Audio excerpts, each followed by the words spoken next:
This is Sound Up with Mark Goodman and Alan Light, the only music podcast that matters. Welcome to Sound Up with Mark Goodman and Alan Light. An auspicious moment. I'm kind of feeling kind of teary-eyed. This is our last episode of 2024. Very exciting. We made it through a year of doing this nonsense. How we did it, we have no idea. Planning and moving forward for a whole next year of it. But yeah, we've spent a couple of weeks looking back at the year in music, biggest stories, best albums, all of that stuff. And so for our last go round, we open it up to you. We put out the big sack of mail like the big guy in the red suit carries around.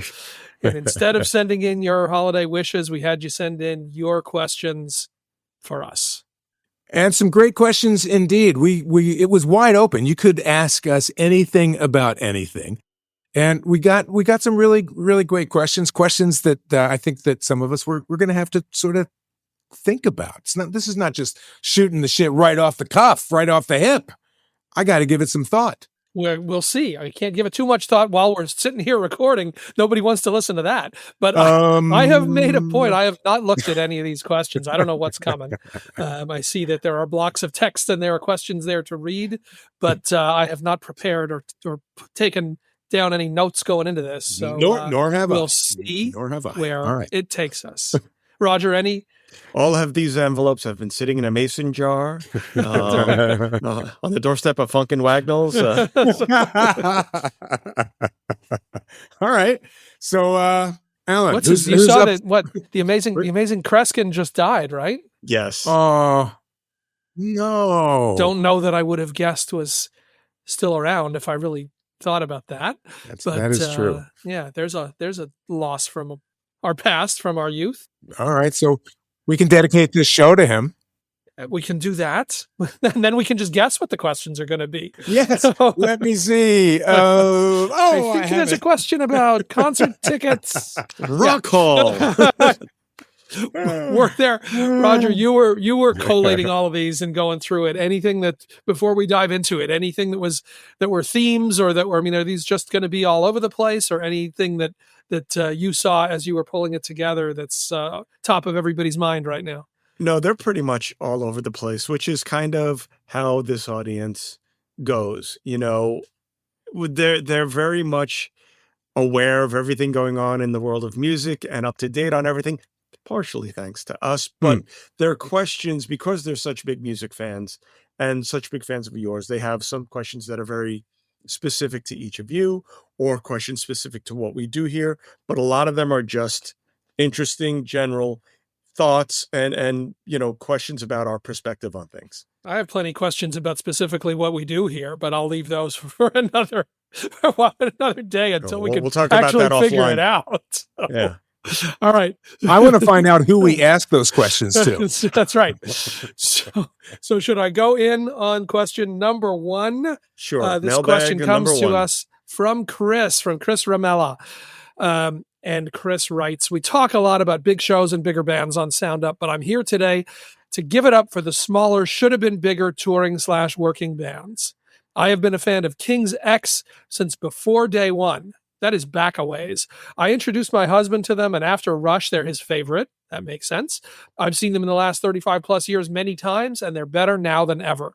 They are without a doubt top of the should have been bigger list, and rightly so. Our second show with them this year in Mount Dora, Florida, was, as always, perfection. The venue was smaller, which made it even better. We ran into them before the show. They were gracious enough to say hey and meet the kids and take a few pics. Yes, the kids both went to the show and loved it as well. My only issue was some bad concert manners, which I would love to talk about in a future episode because it's really starting to turn me off to shows. I actually discussed not going to see them again because of some of these issues.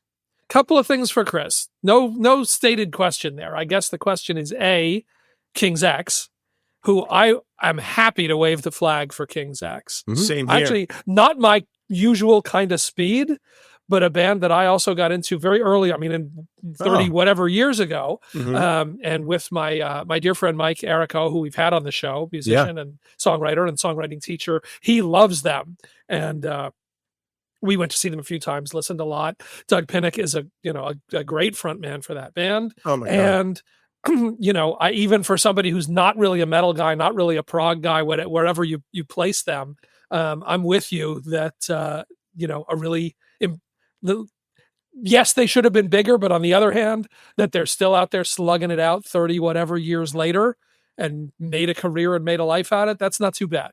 Yep. I mean, just a trio with great harmonies, great music. They always reminded me of kind of like a proggier metal version of Jellyfish. Just kind of that a bunch of virtuosos together with the hooks and harmonies, just hooks a harder harmonies, version. a little psychedelia when you need it. They just mix it all up and are just really, really good about doing that. And they're a great band. So cool with that. But to the last point, can we talk for a minute? Because it is a thing I feel like I've been hearing a lot this year about the sort of collapse of behavior at concerts. Collapse, huh? Okay. And I heard it a lot from like people who went like to the Sphere and said, people spent big dollars to be there. And then everybody's just talking through the whole show. They're just like watching the lights and hanging out and talking to each other. And it was super disruptive. Specifically, I heard that and specifically about the Dead and Company shows there. But those people are all on acid. They don't know what they're doing anyway. They're not still. What they are now is their children are drinking on acid. Okay. drinking craft beers and No, dude, I'm telling. Well, maybe they're not all on acid, but they are all blasted. It's like the people that talk to the screen at the movie theater. It's like stop. But do you have a sense that sort of post lockdown, there's been like everybody's used to just sitting at home and talking in their spouse and turning Netflix off to go to the can, and everything has like shifted into a different way that you absorb this stuff? I do think that for the way that younger people, I think, look at shows these days is we're going to the show, we're going to hang out, and not only will we be listening to music from this band we love, we're also going to be hanging out with our friends and talking and doing that. It's not just go and focus on the concert, it seems. For better or for worse. For me, I will agree and say, I'm not sure what he was referring to specifically, but I feel bad, especially when you go and see great bands and they're doing a quiet song and everybody's just freaking talking. It's just not even, being quiet. They're just talking. And that's just rude. And I find that behavior fairly often. That bugs me. But do you feel like it's different? Do you feel like in the last couple of years, especially, pre and post 2020, that there's a difference? I can't put a year on it, but I will say that a while back, I used to see that kind of behavior at industry shows. Oh, sure. When it was just the industry that would not shut the hell up. We are rude. No, I think the concert etiquette's gotten really bad. It is people holding up their phones. They're not even watching the show. You're watching it through your phone, which is super annoying if you're behind people like that. And, there are parts in concerts, especially if it's a seated show. You stand up for the big ones. You sit. Every time that ballad comes on and people sit down, I'm always behind the three people that are going to stand for that one. And I'm like, sit down. Sit down. I agree. That's why I hate floor seats, by the way. I would much rather be on the side. And you're pretty tall, so floor seats, you're in good shape. It doesn't matter. It doesn't matter. But I agree with you when they sit down on the slow songs. Yes. But in general, are we rock and roll, concert going audiences more rude these days? I don't know about that. I mean, I do hear people talking, and has it gotten worse since whatever year? It's hard to say. I know that I can point to, and I've mentioned this, I think, on our show, that I've gone to see certain bands like Muna, for example. I love this all female band, and one of the reasons is because the lead vocalist has such an amazing voice. And when I went to see them, everyone was singing along. Shut up! I came to see them, not you. It's my little note here. All right. Take it all. All right. What do you move on to our next? This one you can. Wait, you don't have any more to say about this? All right. How about this one? This is very funny. From the legend, the man, the myth, Kevin in Arizona. Kevin in Arizona. Kevin, Right. it is awesome to hear from you. Kevin says, I like the episode where you talked about songs to scare a bear out of a tree. We did do that. We did do that, didn't we? What the hell did we do that for? He has a couple. He says, here's some of mine. The band Accept. Kevin is an Accept fan. Fast as a Shark. That's one. See, if this were radio, we'd throw that on right now. Glenn Medeiros and Bobby Brown. It's the other one. She Ain't Worth It. I can't imagine a Bobby Brown song as scaring a bear out of a tree. Now, but my question is, were these tested? Right. Does he just think this you works? tested some bears near These your are house, actual Kevin? recommendations to be taken seriously. What was the story? I mean, I sort of remember the story that No clue. somebody But that the was story was a bear was stuck in a tree, and I think a fire department used, I forget, was it the Chili Peppers? Some band, they were playing music to try and scare the bear out of the Yes. tree. because we I had think it was done. Metallica. Oh, I think it was yeah. Metallica. I think it was Metallica, but a few years ago there was the story of the woman who was hiking and a cougar or a bobcat or something came up to her and she chased it away by playing metal on her phone. Yep. That was the first story. This was a follow-up to that story. Wow. Do Okay. you chase a bear out of a tree? Is it by playing stuff that's loud, stuff that's bad? I mean, if you played, Convoy, would that scare a bear out of a tree just because they wouldn't want to sit there and listen to it? Only the bear music critics. I don't know. Some more research needs to be done. Needs to be done. Subject for continued research. And Kevin, thank you so much for this. And as we enter 2025, we're looking to hear more from you. We love hearing from you. Always more Kevin in Arizona. We thank you. All right. From our friend Mandy, I assume this is it's not another Mandy, but our friend Mandy. She says, hi, guys. Of the breakout stars of 2024, and there were a lot, Shabuzi, Noah Khan, Chappell Roan, Sabrina Carpenter, Tate McRae, to name just a few. Who do you think has the brightest future in 2025 and beyond? Happy holidays, and thanks, Mandy. So we were talking a little bit about this in wrapping up the year. Yeah. Who do we think?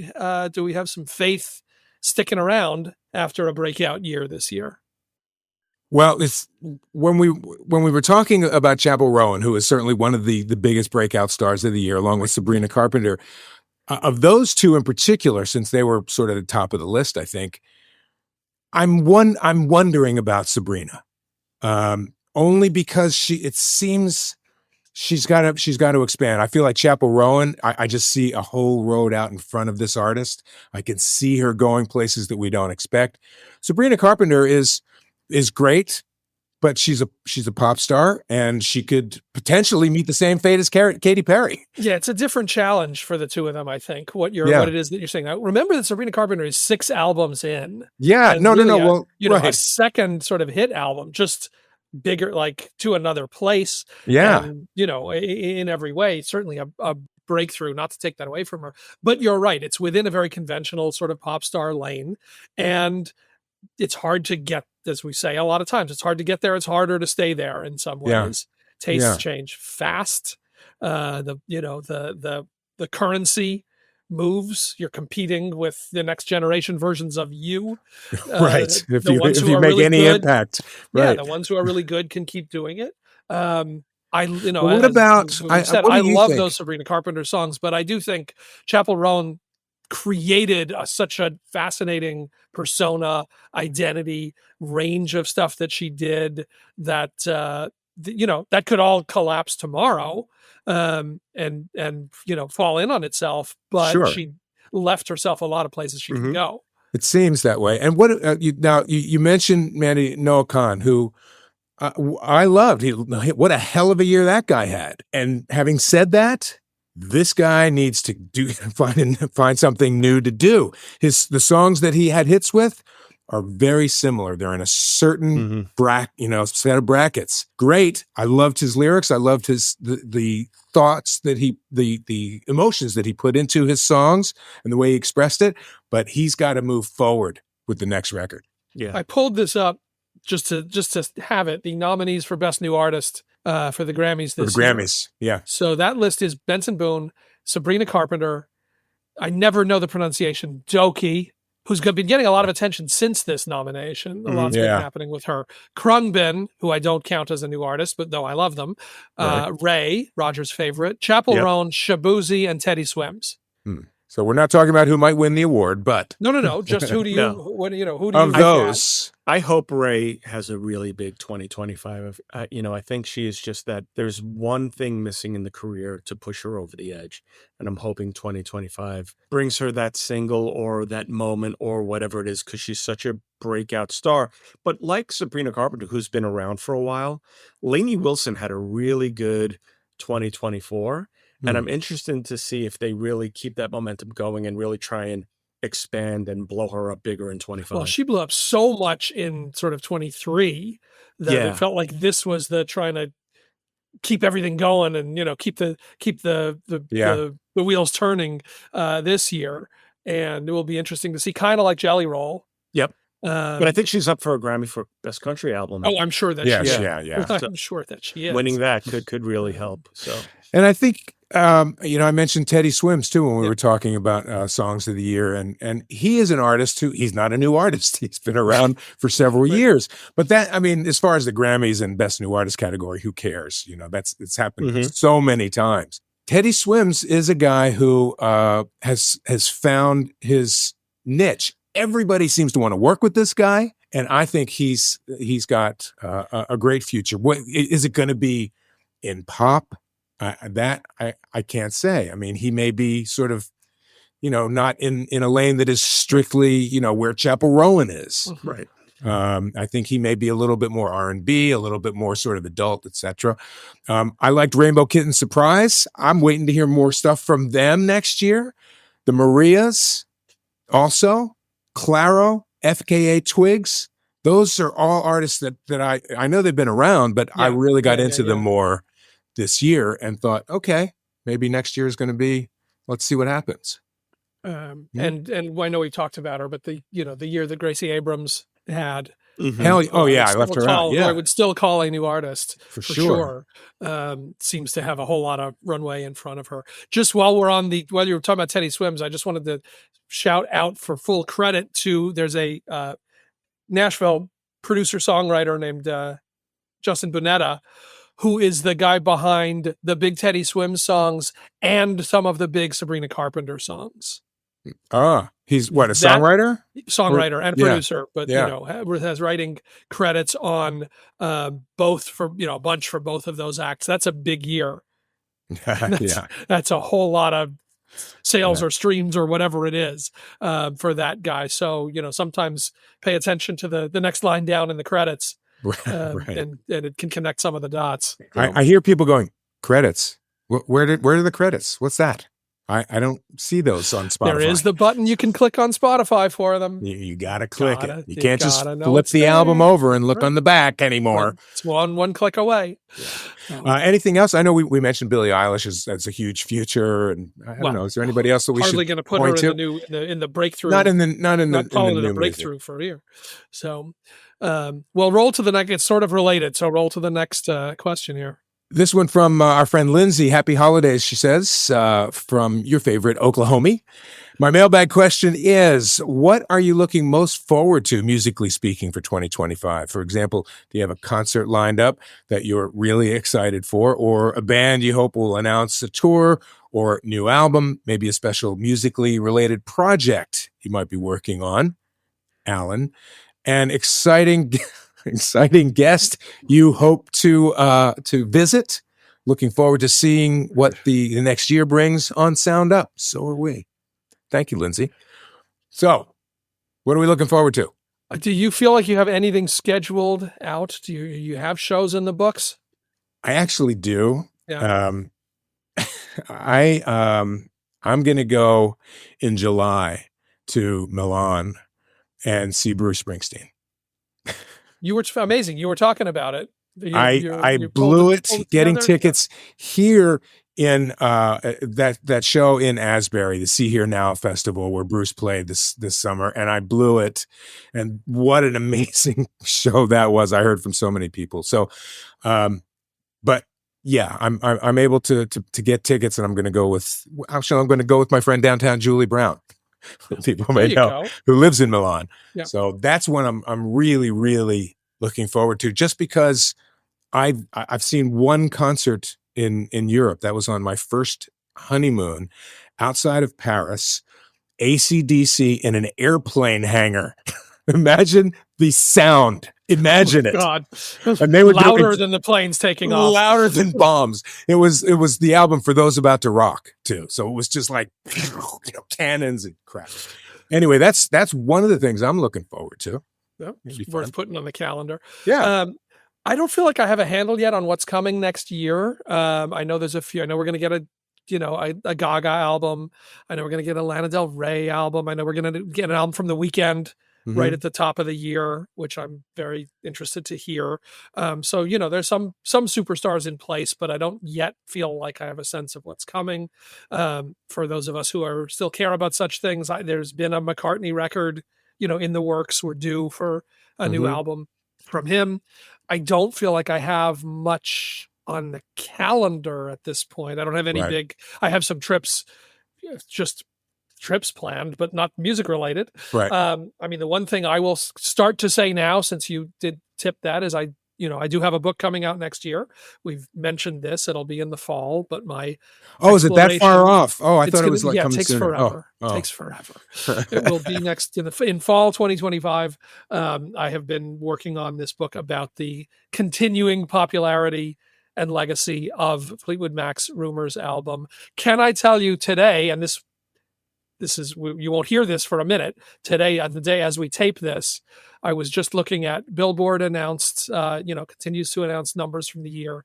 The number one biggest selling rock record of 2024 was Rumors.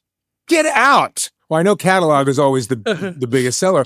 Rumors was, oh my God. The biggest selling rock album of 2024. So, it's a phenomenon that doesn't stop. It's been fun for me to get into that. And that will be, that's the big thing I have circled for this coming year, but it's going to be a minute, folks. So we'll get there. Really excited for that. Really. I'm a massive, as you know, massive Fleetwood Mac fan. And that record is one of the greatest records ever made in my book. What do you got, Roger? Well, I mean, I'm not excited about it because getting excited about this would be a fool's bet, but I am planning to attend an Oasis concert next year if one such concert would be held. Yeah, this is not written in ink by any means. But if they decide to show up, I will as well. That's summer. That's August, right? That's August when they're here. Yeah. Mm-hmm. So, that's a good one. That's a good one. I'm also hoping, I'm going to put this out into the universe and to you, if you are a music fan and you happen to know anybody in television. I continue to try and get our book made into a television series. And I will say, our book, meaning the VJ's book. Explain. Yes, our book. Oh, sorry, not Alan's in my book. The book that we did, the Called VJ, which is about the first 7 or 8 years of MTV and the 5 of us. And I'm mentioning that because as a last ditch effort, I decided a month ago, it's like, fuck it. Our 45th anniversary is coming in 2 years. So I'm going to try and get this done because it's a runway to a great promo opportunity. It's the 45th anniversary of MTV. And here's a new series about the launch of MTV. That's my hook. And as soon as I started to make calls, I got a call in from a great producer who is interested in talking to us. That's very cool. I've been down this road 9 times before. You should. And as you say, as long as it takes to put a book out, it takes as long, if not longer, to get something on television. Nothing like a good ensemble cast, right? Series. You guys are like the 21 Jump Street of music. I mean, let's make this happen, people. Come on. 45th anniversary. That leads beautifully into our next question from Ella in New York City, who writes, "Hey, Sound Up Pod, got a question. As someone who hosts a monthly film club for a group of diehard yacht rock fans and is excited to discuss the yacht rock documentary, with the 2024 surge of music-themed docs, what is driving this trend? Do audiences care deeper about the stories behind their favorite artists or genres, or is the rise in streaming platforms and access, coupled with social media, reshaping how fans engage with music history?" Yes. I don't know that I would say, I mean, I don't know that this year was as big a year in the documentary side as some of the previous. I mean, I just feel like that's now been going on for a little while. Yeah. I think there are different reasons that we've seen that happen. Just the idea of more of them being produced just generally, like in this last block of 5 or 7 or 9 years, as opposed to 20 years ago. Right. Yeah. But this year, more so than last year, I would say, we saw a little bit of a shift of documentaries about specific artists to documentaries about musical themes, whether Scenes it's yacht and rock. themes, right. Scenes and themes have become a little more of what people seem to be gravitating to. Yeah, I think you're right. I mean, there was that hair metal series, there was the soft rock docu-series, there was the yacht rock. And look, I think the one reason is because people have had great success with some of these. I mean, when, several have won Oscars. Yeah. Others have been nominated, whether it was the Amy Winehouse doc, whether it was the 20 Feet from Stardom, whether it was Summer of Soul. This is established as something that can be a successful lane. For the artists, we've seen that there are some that can kind of remind or rewrite their legacy, some cases very explicitly playing for a Rock and Roll Hall of Fame or whatever, nomination, induction, recognition. There's no question the Go-Go's documentary landed them into the Rock Hall. Yeah. There's the Luther Vandross documentary that's coming right after you guys hear this, because it's going on CNN on January 1st, which is, clearly a legacy statement and an attempt to sort of revisit that career and bring a spotlight back to that career. Sometimes they are, very strategically based like that. The thing that I think is more interesting right now, I mean, docs have been established, but what we have seen this real explosion is on the biopic side, is on the feature side and the sort of fictionalization. Obviously, the success of Bohemian Rhapsody, the biggest biopic of all time and $1 billion film, got everybody to stand up and pay attention to that as a subgenre. But there hasn't been anything that's been close to that successful since. The Marley movie was a big hit. Was it? Oh, they made a lot of money. Because I remember after the Queen movie came out, everybody was talking about it. Everybody was talking about it. And we talked about the Marley movie, which I liked. I guess it didn't seem like it had legs as much. Marley movie was a hit. It didn't do $1 billion, but that was definitely a success. And now just this week we have the Dylan Timothy Chalamet, A Complete Unknown is opening, and there are all of these that are now in production. Whether it's Selena Gomez playing Linda Ronstadt, Jeremy Allen White playing Springsteen making Nebraska, the Michael Jackson biopic that's in the work with one of his nephews in the part. That's coming, and I don't forget, for all of those, the other thing to pay attention to is all of those are artists who sold their catalog, sold their publishing, and those are now owned by companies who are trying to make their money back, find ways to make their money back and make money off of those properties. It is not a coincidence that all of those deals got done, and then you can almost go down the line and say with every one of them, then they went up and signed up a feature project. I think that it's interesting. Initially, I would have said it's the proliferation of streaming that has really kind of goosed this. But these docs are all coming into the theater. It's shocking me that people are going to the theater to see music docs with regularity. That's amazing to me. Well, it's funny. It's also streaming. It's also the music streaming and the ability to listen to this stuff easier, to go back into catalog in a way that you couldn't do before. That I think helps, at least potentially, or at least if it works, become sort of the flywheel of you listen to the stuff to see the movie, and it makes you want to go listen to the stuff, and they're feeding each other. Right. All right, we're going to take a fast break here, but we have more questions from you, the Pod Squad. In fact, one in particular that I think is for you, Alan, that we'll get to after this. Thank you for listening to Sound Up with Mark Goodman and Alan Light. Here we are. We are back, and we are doing the Mailbag episode, our final episode of the year. We appreciate you tuning in for this one and grabbing this one and downloading it. Alan, you said there was a question directed at you. Are you ready to field this? I'm going to read it to you. Okay. And you tell me. Alan, in your role with the Rock and Roll Hall of Fame, would you please consider reviewing Bad Company, Styx, and Boston with the nominating committee for the voters to consider? Alan? This is from Matt, who says, thank you for your consideration, and I look forward to your future podcasts. Hey, look, everything gets reviewed. Let's, always say that. Mm-hmm. I will say, I think of those, the one that I have, do expect is at least going to get their shot. I think, Bad Company is gonna come up soon. I think that that's one that, has been kind of circled. I think the big question there, and I'm curious for each of your thoughts on this, Mark and Roger as well. I think that a big question is, should that be Bad Company?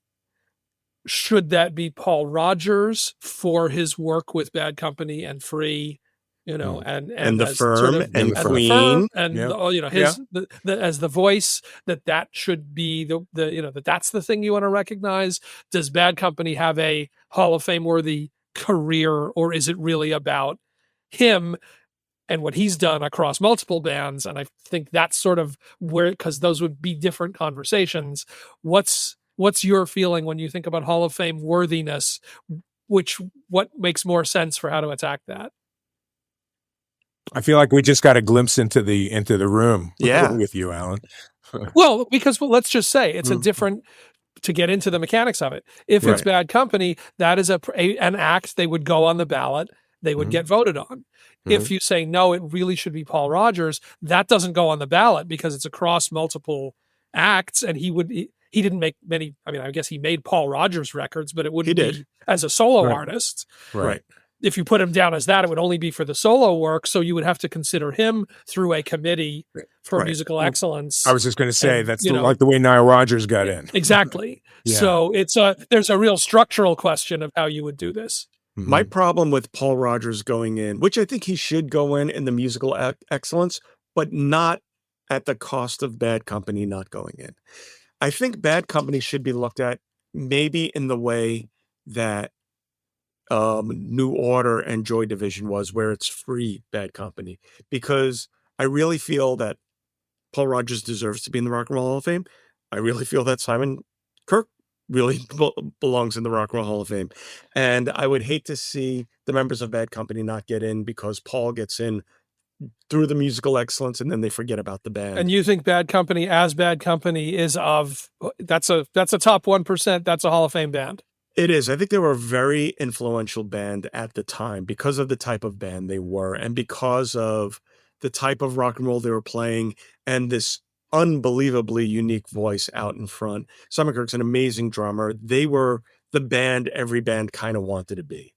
Well, Paul Rogers is one of the top 3 rock and roll voices of all time. They call him the voice. I mean, that's what people call him. There's no question. There is no question. So the weird thing, the issue. Well, the weird thing about it, right? I understand that, and to me, the strange thing about him as an artist to be inducted, he was with the Firm, but the Firm, it was something that looked great on paper, and it sucked basically, and it crashed. What he did with Bad Company. And my God, what he did with Queen? Forget it. It was awful. But that shouldn't taint what Bad Company. I agree with you. I think Bad Company was influential in its time but as it evolved from Free, I think they were really like the spirit of Free or the love of Free continued into Bad Company. So I see Bad Company being of those two that we're talking about, I would rather see the band. I have no, there's no, this is not out of any secrets or insight or anything. The Yeah. meetings are still coming up. I do just feel like from the chatter that I hear and from the list and where things would go. I mean, Foreigner went in. Mhm. Like it's if you're going through a thread, that feels like, it just feels like Bad Yeah. Company is one of those that's Yeah. going to at least get their shot and get looked at. Yeah. There are Styx fans and supporters I know within the committee. I have a hard time seeing that or seeing Boston. Well, here's my question. I just, what I always rely on is my criteria for this, which is it's not just, hey, I like that band. Yeah. There are plenty of bands that I like. I would be, if it was bands I like, I would be yelling, to put Wilco in the Rock and Roll Hall of Fame every year. I have never nominated Wilco and I never will because I just can't make an argument that they've made the impact. Mm-hmm. I mean, I love them. They're one of my favorite bands. I can't say they changed the game. This is a Hall of Fame level, magnitude, influence, that sort of a band. And I have a hard time hearing that argument. I mean, it's certainly for even more, maybe more so for Boston, not to take away from how big the first two albums were, but like, how is music different? How is the story changed? What is the piece of history that you're filling in by elevating those bands to that place? I myself don't see it. I think that Boston should be viable because they are the pinnacle, the essence of corporate rock. They, like, when people talked about it, they could point to this band or that. Boston. Having said that, also, I think that they cast a fairly long shadow. I mean, what Tom Scholz did, that thing, that sound that he created, it was really something. And I have no doubt that there were bands who came up after him and were dying to try and be as expert in the studio as he was. Was he the greatest songwriter or lyricist? Was the band, was Brad Delp the greatest singer? Maybe not. But I think that Boston cast a shadow. Having said all of that, I ain't in the room with you guys. I would not be proposing any of these bands to be in the Rock Hall. I'll just say that. Maybe Bad Co, but that's about it. No, I mean, I think Bad Company, if you I look think at Bad Company gets a listen, at least gets.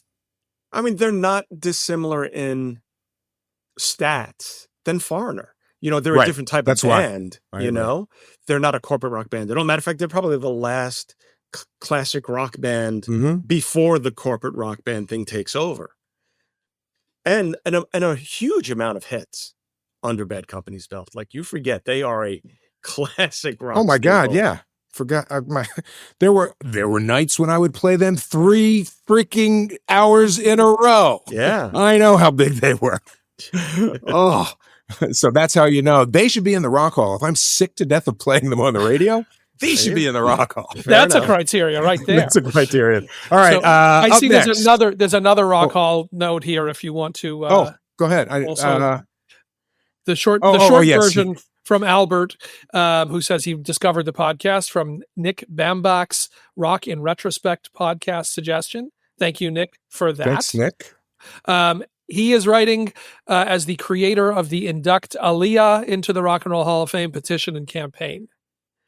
I have over 10,000 signatures, along with support from artists such as Missy Elliott, Jimmy Jam, Maxwell, Nicole Ray, Tank, and countless others, as well as numerous publications. I was able to get the stamp of approval from Aaliyah's estate to go to the National Rhythm and Blues Hall of Fame in Detroit, where she was inducted. And so this is a request from Albert to consider Aaliyah for the Rock Hall. I don't know that Aaliyah's come. I don't think Aaliyah's come up. Missy obviously has gone in, which sort of starts to put us in the room with Aaliyah. I think Aaliyah made some amazing, great records. Roger, I know you were a fan and did some work with her as well. Absolutely. It's a sad thing to say because obviously circumstances are what they are. Yeah. Is there the body of work? Like, was she just taken too soon to say that, she realized all the potential and has a big, enough catalog and enough work that it's that caliber of a career? Certainly the highs are really high. I won't say, I'm not going to say I couldn't see it happening. I could see it happening. I will say, we'll see. Mariah Carey got nominated and didn't get in last year. What the hell? So, it's I'm very curious where the Janet got in, Whitney got in, Mm-hmm. Mariah doesn't get in. Maybe it takes more than one. Like where does that? And where would Whitney be if it wasn't for Mariah? And Mariah wrote all her own, not all, but wrote most of her Plenty. own damn song. Mhm. Like what? Yeah. So it's going to be interesting to sort of see what the boundaries are around that, the sort of pop diva world, and who does and doesn't make the cut, or who takes longer to get in. Roger, I forget your Aaliyah story. So I just did a lot of work with Aaliyah, a lot of interviews with Aaliyah when I was working at MTV Radio. And matter of fact, to this day, one of the interviews was a phone, and I guess I had to call her at home. So her number is the first number that comes up in my phone to this day, alphabetically. And right. When she passed away, we had a picture of her blown up, and at that VMA backstage, we had every artist sign it. And we made 2 copies. One one I have here. That's a copy of the original, but I think the original we gave to her brother.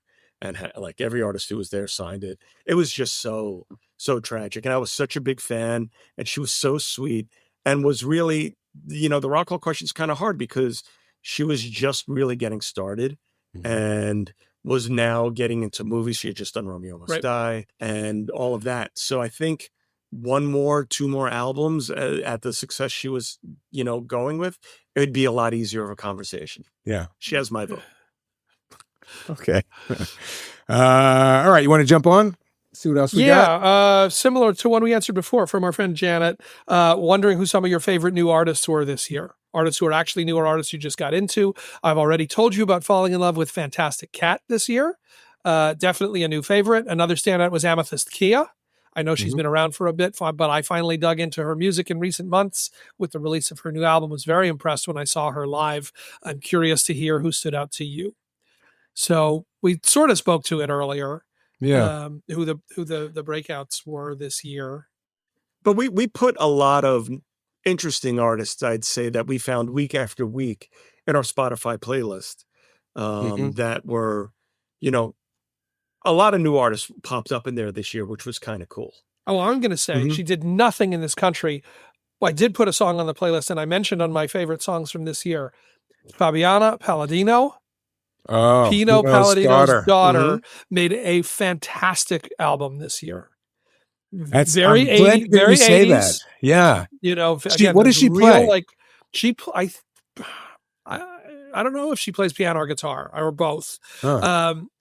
There's stuff that's I talked to our man Jimmy Jam about it, who has heard it. There's stuff that feels very classic Jam and Lewis, that really has that sort of like brittle funk thing, like again the sort of Control era Janet thing. Wow. Really, really good. I point people to her. She played 2 shows in the States. She played Brooklyn, and I was out of town. She played one night in Brooklyn. She played one night in LA. That's it. I think the record kind of made some noise in the UK. Nothing here, but that was probably my favorite new artist. I like this record and feel like it's a record that a lot of people would really like if they, especially our listeners with their sense of, would get the reference and would get the sort of stuff that she's drawing on, would react to it. That's a great call. I had just been reading about it, so I'm glad to hear you say that you love the sound of it. I hadn't had a chance to listen to it yet. Excellent. Who else? Anybody else that we should mention? I mean, I mentioned some of these semi-new artists like Claro this year and Rainbow Kid. Claro, I love. I mean, she's a couple of records in, but yeah. People like Red Clay Strays. I mean, there's been a bunch that we've kind of highlighted over the year. Yeah. All right. Okay. I think that's pretty good. Do another one, and we got to take another break in here someplace. Yeah, let's do one more. We'll do one more. Do this one? Yeah. What do we got? Paul Francis from Seattle. My question for Mark, Alan, and Roger: what are your musical predictions for 2025? And by the way, happy holidays and love the podcast. Thank you, Paul. Predictions? I predict pain. Back to Amazing Kreskin. Pain. I like that. Wait, what was that? Was That was the Mr. Rocky? T. Was that Rocky? Oh, Rocky oh, 3. it was Rocky 3. Okay, I was That's like, right. is it 1? Is it 2? I couldn't remember. Hey. Musical predictions. I don't want to go there. Alan? I mean, I think it's going to be interesting. You know, it's always when there's a big explosion, when there's something, you know, really moves, then how long does it sustain and how much is then there a pause? Mm-hmm. You know, as we keep saying, there were all these huge records from these pop girls this year. There was the Charlie XCX record. There was the Sabrina Carpenter record. There was the Chappell Roan record. There was, you know, Taylor, Such as It Was with Tortured Poets. So presumably we don't get new records from any of them next year. Like we maybe get the deluxe edition with the 4 new songs or however they extend, or Olivia Rodrigo is playing European and South American festivals next year. I saw a thing today. So they keep working, but like, it's not going to be that again, unless it's going to be even more of them, unless it's going to be other, you know, pop girls that we haven't heard from yet.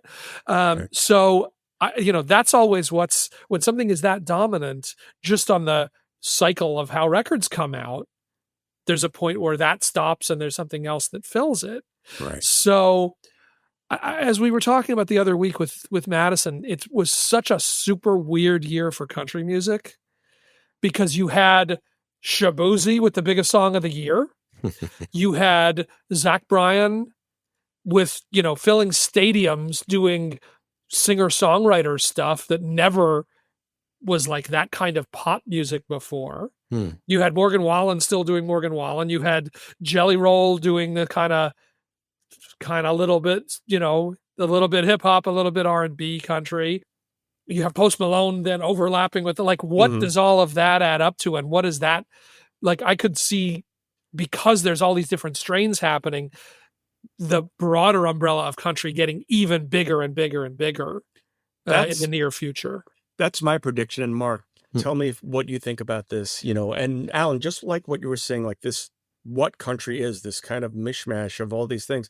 I think it's the perfect time for a city like New York City, which hasn't had a legit country radio station in a long time, to launch one that reflects that country mentality. I think that would be really interesting. Yeah, it's, you know, a lot of this stuff, as we were saying, happened outside of country radio. I mean, Zach Bryan, that didn't happen at all on country radio. And you know, Shaboozey took time to get there. Beyonce was not there. You know, Jelly Roll took time and then got really big.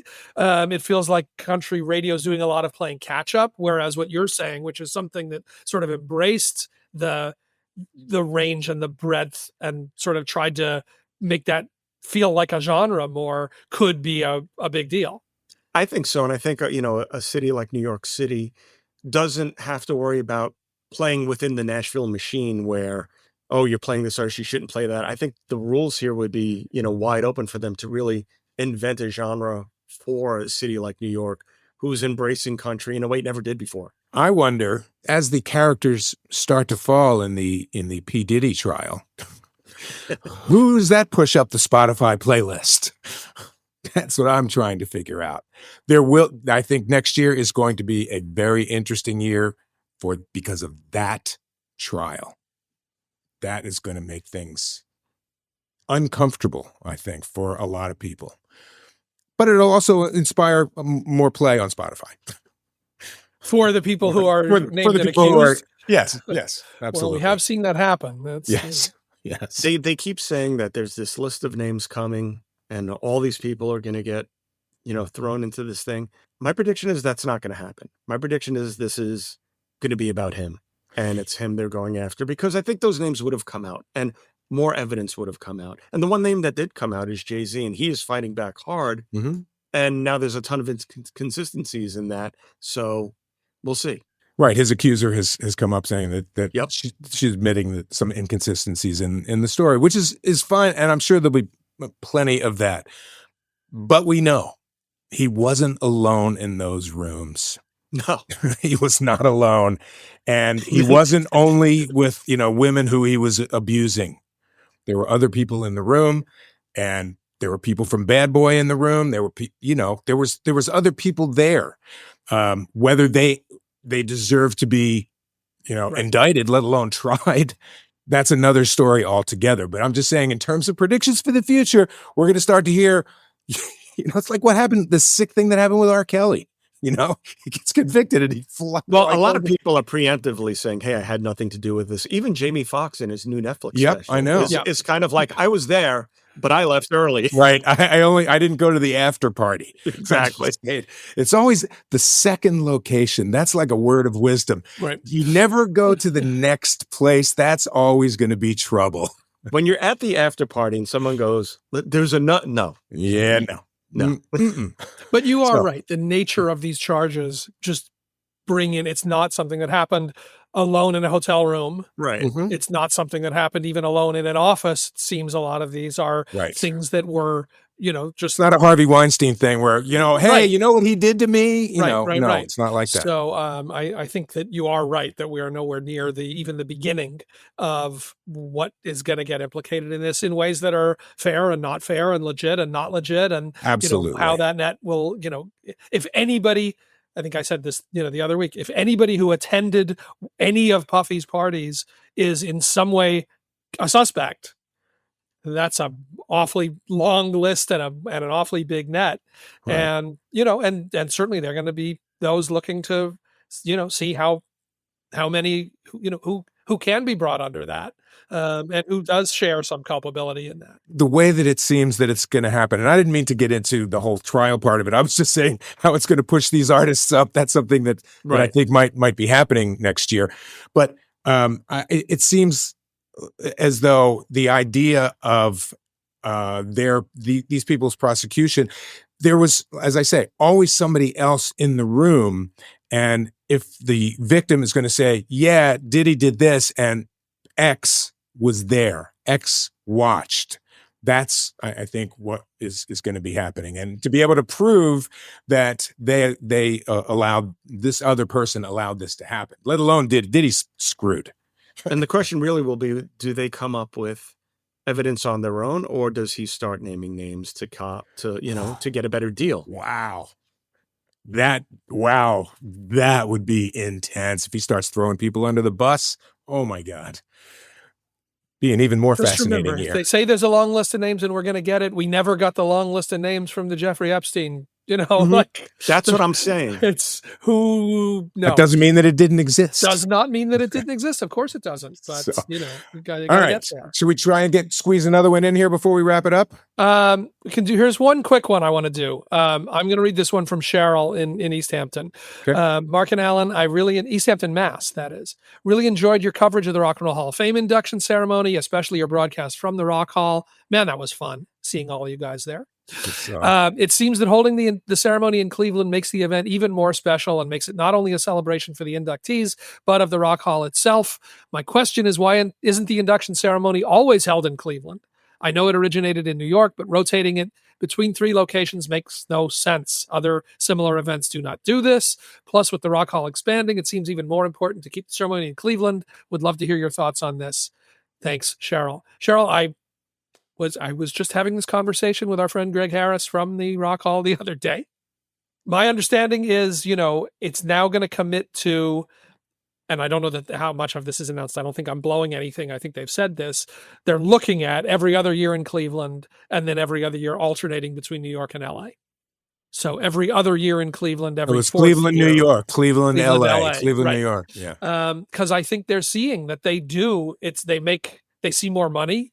Right. From Cleveland, it's not as expensive to produce. I was just going to say, they cut their costs. Yeah, and and it is more fun. It takes over the city. It pulls in the Rock Hall. It's the biggest thing. In New York and LA, in some ways, it's easier to get people there because they're there. Right. But also, it's one more star-studded night in New York or LA. There's how many of those in a year, and it does not have. The same feel that it does in Cleveland. And it doesn't have the museum, and it doesn't have the museum. It doesn't get to be on all the. In that mindset. When they did that plaque reveal this year, almost every single inductee was there for the ceremony. Like, that's wild. It was almost a whole second thing at a much smaller scale at the museum. Like, what a thrill for everybody who was able to be there for that. So I think that they are learning that. I think there are reasons, media reasons, board reasons, to keep New York and LA in the mix on this. But I think you ask an astute question, Cheryl, which is, if it works so well and generates this much excitement in Cleveland, why not commit to Cleveland? Because, the other thing they're seeing is people do show up for it. It doesn't seem like there's a lot of people who... And I know a lot of people listening right now show up for it. Yes, for sure. But also the inductees and the presenters. Oh, yeah. I would understand that if it were like, well, I'd do it if it was in New York, but I'm not going to Cleveland. Right. But it doesn't really seem like that happens. Yeah, it doesn't really seem like there's a lot of, and there may be asks that we don't know about of people who, that they don't get every single person. But, sorry, they got Julia Roberts there this year. I'm sorry. I mean, come on. So, So I think I agree with you, and I think that they're seeing that, and I think again, it seems like the frequency is going to shift to more focus on Cleveland. I'm down with that. I love going to Cleveland for the rock shows. Let's take the fast break. Don't go anywhere. We're going to be right back.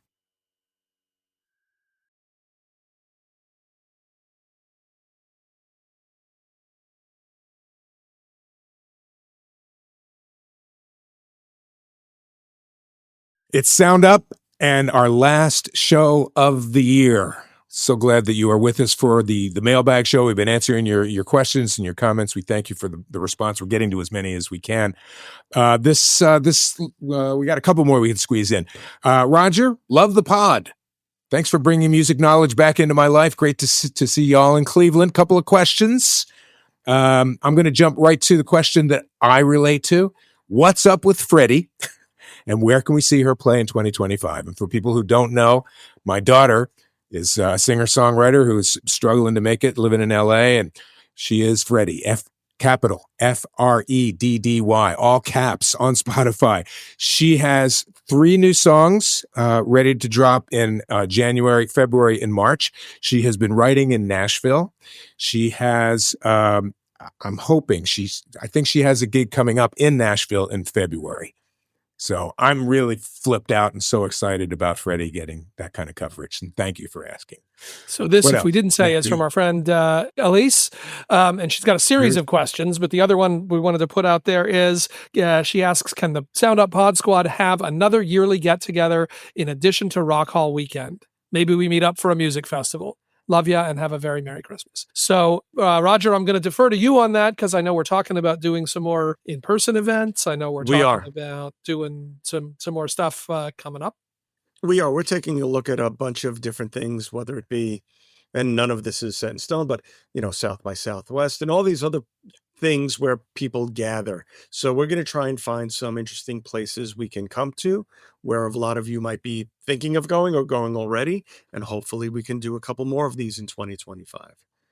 And I know we want to try to do some in-person tapings as well. We've talked about that. Yes. 2025, we've got a lot of interesting things. Hopefully you will notice it out of the gate. Maybe some new segments, some new things. Yeah. So it's going to be a lot of fun. This was, we were crawling this year. Next year, we get up on our knees and we start to walk. That's the way that I think it's going to go.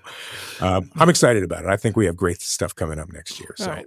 Let's get one last thing in here before we wrap it up for the year. Danielle from Connecticut. Hi, everyone. What artist did you interview that surprised you the most? Maybe they were more engaging or had more substance than you expected, or the opposite. Someone you put on a high pedestal, but they turned out to be less great than you expected. Obviously, may not be able to share names, but I'd love to know the details. Happy holidays. Thanks for all you do for sharing the microphone with us. Thank you, Danielle in Connecticut. Okay. So first of all, I was just thinking about that as you said it. Is there anybody within our radio year, I mean, just within you and me working together, that feels that? I think the obvious, we talk about it too much, the obvious big surprise was our time with Robert Smith. I mean, if you want to talk about surprise. Oh, for sure. First of all, that he did it at all. Yeah. It's crazy that we did a Cure thing on the old radio show on Sirius, and I got an email direct from Robert Smith saying he wanted to come and Wanted talk to us. on. And then we worked it out and gave him the number, and he called the studio, and we didn't know, is this going to be for 5 minutes? Is this going to, like, we're just going to, like, what are we getting? And is it going to be gloomy Robert Smith? Like, what is this going to be like? And we spent an hour with a very lovely, funny, jocular, friendly, happy-go-lucky Robert Smith. He wasn't goth at all. I don't know if I'm allowed to say it, but you can find it on YouTube if you look for it. Oh, shh. Check that out. I didn't know that. That's awesome. Yes. just so you know, that's got to be the biggest surprise out of the stuff that we've done. But we did probably, I don't know, 60 artist interviews this year. This year, I think, right? Yeah. We did 50 Did some. either of you have like standout favorites? I know I did, but did you guys? I mean, it's not a surprise. We got a really good Pete Townsend, because when he's good, he's really good. I mean, he's super smart. He has a ton to say. He goes on about stuff. It's wide open. You don't always get that from him, but when you do, that's what you get. And I feel like we got that from him. So again, I wouldn't put it on the surprise list, but it was a pleasure. I love talking to Yola just a couple of weeks ago. Yeah. She was just so fun and so energetic. And I think people got the vibe of who she was, even if you'd never heard her music. I think the people got the vibe of who she was. I love speaking with her. I'm a huge fan. And we got a lot of response to that. A lot of people saying that was their favorite guest we had because she was just a lot of fun. And if we're allowed to go back to the Sirius XM show, go back to whenever. But I'm just trying to think of, is it better to answer for us together? Well, here's one that I think we all remember: Art Garfunkel. Art phone. Art Garfunkel. We were like 5 minutes in, chatting. It was fine, and I think he had a pizza delivered or something. Somebody came to his door. Room service. Right. He left like, us. Hold on. And he was gone. We're like, okay, we're waiting. Where did he go? I think he's having lunch. What's he doing? Garfunkel, the only guy I can remember getting thrown out of the Sirius XM studios because he was just annoying everybody too much. That was not for us. That was not our ours. Was him on the phone leaving for room service, which of course then also begs the other great memory, which was John Anderson. Who was having his car towed in the middle of an interview with, and he very graciously said, I'm afraid I'm going to have to go. Like, we were getting to the end of the interview. I'm afraid I'm going to have to go because I'm looking outside and they're towing my car from the parking spot and I really should go down there. Unbelievable. But, memorable. It is. But we didn't have a bad guest this whole year. Every guest was really, really fun. But one that stood out to me was not one of the more popular, well-known like Graham Nash's or Pete Townsend's, but related to Pete in a way was when we had Ray and Rob from the Wild Things on. I thought they were just so much fun. It's such a great band, such a great story. And I really like that album too. It's one of my favorites this year. And they were just a blast to hang with.